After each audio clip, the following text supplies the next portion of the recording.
Google is all set to launch its own foldable phone, the Pixel Fold, and we have our first look at the handset that reveals Google is doing foldables better than Samsung in a couple of key aspects. The cover screen measure 5.78 inches according to display analyst Ross Young. Now the second area where the Pixel Fold looks better than the Z Fold 4 is the camera. If you were wondering, the inner screen size is 7.6 inches. It has a triple camera setup and it looks identical to the one on the Pixel 7 Pro.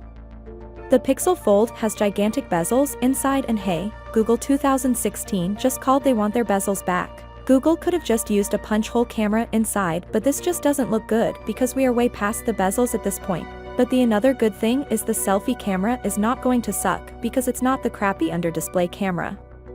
Ross Young also tweeted to advise that the Pixel Fold panel production is going to start in the third quarter of this year. While it was previously expected that we could also see it this year, it's very likely that we're now going to see it at the developer conference in May 23rd.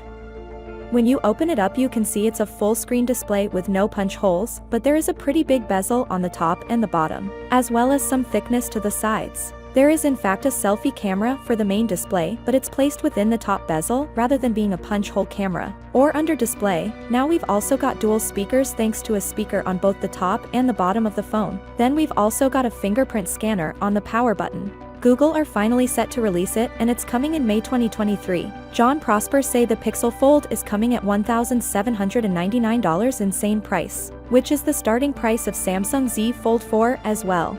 Now the Pixel Fold is expected to come with 12 GB of RAM and a choice of 256 or 512 storage. Battery capacity is still unknown, but we estimate that it may be around 5,000 mAh due to its big size. And it's likely going to support wireless charging as well as reverse wireless charging. The main display will apparently feature a peak brightness of 1,200 nits with an average brightness of 800 nits, and support for a max resolution of 1,840 by 2208 pixels.